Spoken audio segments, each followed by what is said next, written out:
Hello, beautiful friends. Welcome back to the channel. So we are in the kitchen and we are actually doing a little bit of after Christmas prep work. And this is something that we've been doing for like the last 2 years and decided to go on ahead and share it with you. And that is making your own homemade vanilla, because honestly, at the end of the day, it is less expensive per ounce. And honestly, it tastes way better. So this is going to be a lot of fun. We are also going to be making vanilla sugar in this recipe. So we're going to show you how to save out the old beans and use them in another way so that you can get the maximum amount of flavor and impact and have as little waste as humanly possible in your homestead kitchen. So let's go on ahead and get this video going. Okay, so what we've done here is into this mason jar, and we have a wide mouth just because it's going to be easier to shake around, as you'll see here in a minute. All we are going to do, we have filled it with a 2 cup roughly of a raw organic sugar. That's why it is not white.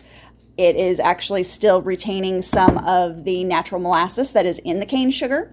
But what we're going to do is we are going to add these guys that we just strained off. So this is all of the older vanilla bean that you see there that we have been extracting into our alcohol base here. So we're just going to take these and literally dump them right into the sugar. Easy peasy.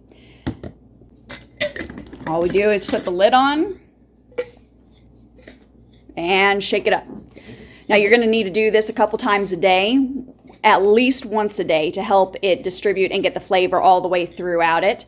Sugar will act like salt in that it will remove the moisture from the beans, and so vanilla beans, they'll dehydrate. Vanilla beans are very, very oily, which is why you can still get quite a bit of extract and flavor off of it, even after having done a alcohol extraction method. So in 3 days, these vanilla beans should be dehydrated.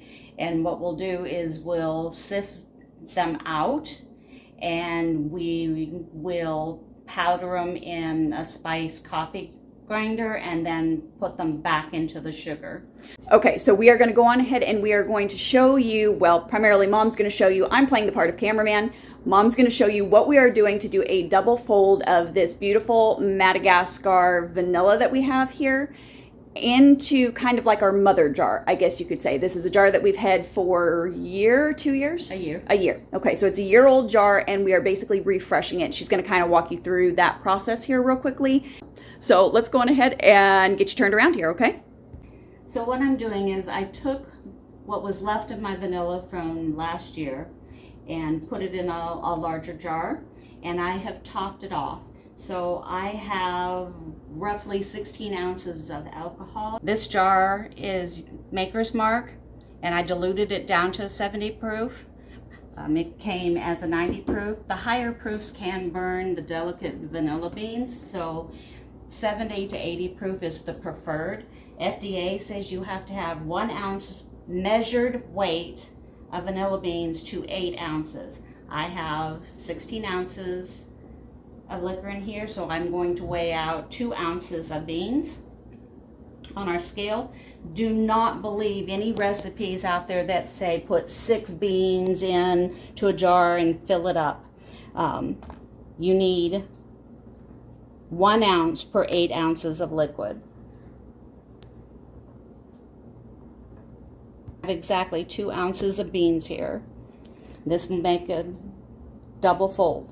So now what I'm going to do is what we call splitting the bean. By splitting the bean, this allows more of the area of the vanilla bean to be in contact with the alcohol, so it'll extract. With a dark liquor like this, it'll take a minimum of 12 months to have a nice, smooth vanilla flavor. So when you look at the bean, it's rather flat.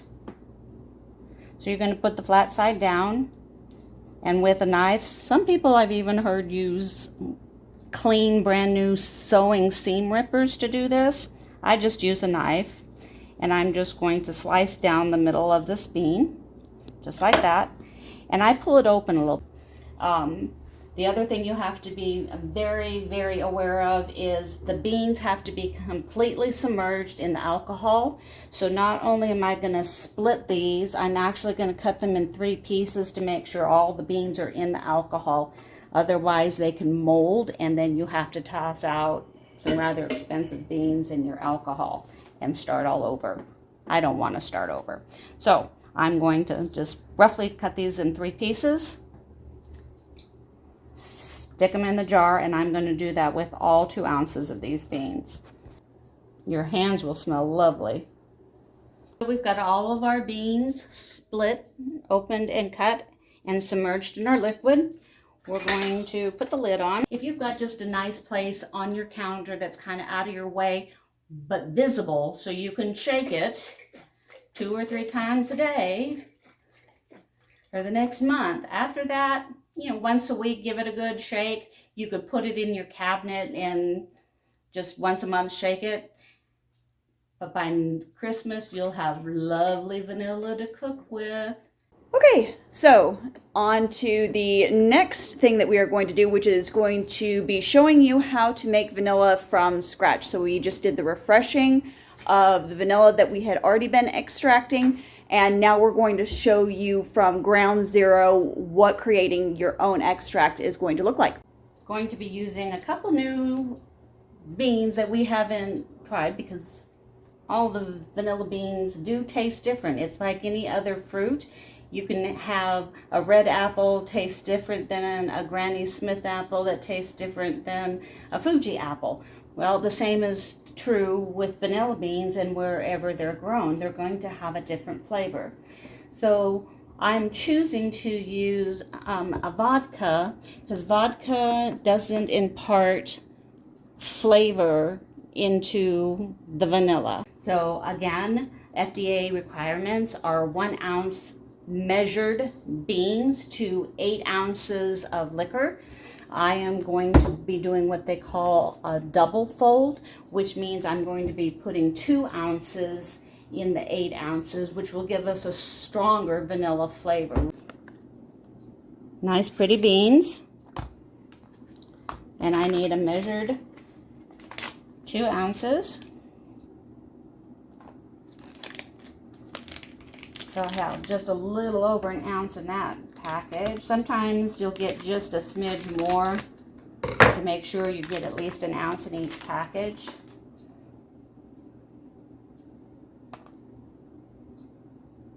I've got an extra bean that I'll put aside. And once again, I'm going to measure out 8 ounces of alcohol. I'm going to pour it in a mason jar. And once again, I am going to split the beans and cut them to make sure that they get well submerged in the alcohol. I'm going to make a label for our jar of vanilla. I'm going to make sure that I know which beans are in this jar. Got my label, and if you noticed, the vanilla is already coloring the vodka. It's got a yellowish hue to it. And shake. So what we're going to do now is we're going to go on ahead and we are going to do another thing. We are actually going to infuse some honey. So you get a 4 recipe in this video. Talk about really slamming it all in there for you. So we'll go on ahead. Vanilla. Yeah, I mean, we might as well use the vanilla, and we had a few extra beans left over from the packs because they do try to overshoot how many they give you. So since we have the extra, we might as well go on ahead and make some vanilla honey, because that's going in my latte in the morning. I'm going to have 2 cups of honey for the beans. So they recommend raw, unfiltered honey because it hasn't been processed. It hasn't been heated, so it loses all its natural propensities for healing and nutrients and that it has naturally in it.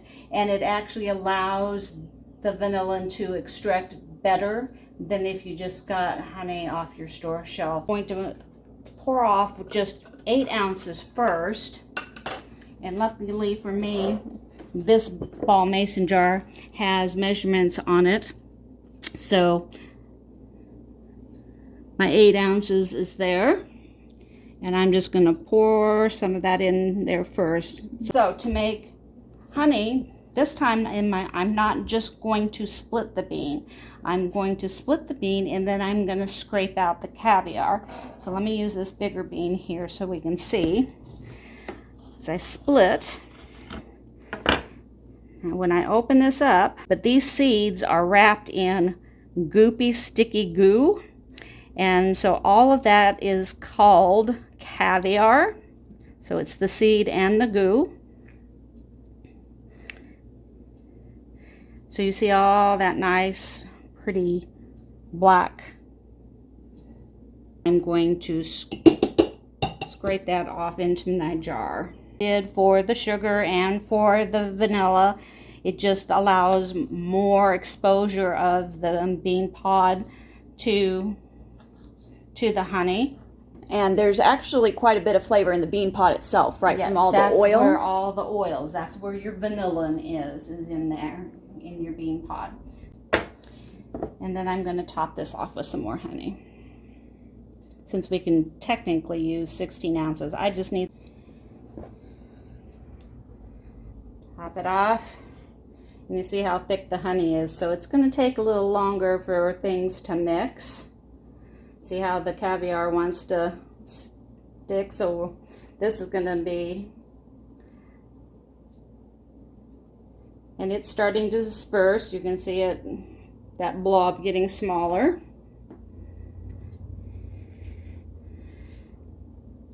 Alright, so that is it for the video today. I hope you enjoyed, and it looks like we are randomly getting some sunshine. I'm very excited about that. If you have any questions or comments, go on ahead and drop them down below. We'd love to hear from you. Also, I will be linking another video here from the Homestead Kitchen at the very end for you to get some more farm-to-table inspiration and hopefully inspire you to either grow it yourself or support a local farmer who does that already. So don't forget, our guide is going to be coming on January 13th. We are going to be dropping that. So digging deep, we are going to be walking with you, taking you along and showing you exactly how you can grow big in a very small space. Or if you have a large space and you're struggling to grow, this is going to walk you through what to do to get that high yield garden that you have been looking for. So we'll walk you through everything that we have done to correct contaminated soil, to improve uncontaminated soil, just to overall get the yields that we have been looking for years. Because once we figured out this hack, we had to share it with you. So go on ahead and sign up. Down below, I'll have a link to my Stan Store where you can get the freebie, and that will get you early access to the guide as well as 40% off the product. So don't forget to sign up for that, and we will see you on the next one. So as always, keep it simple, natural, and essential. Bye, guys.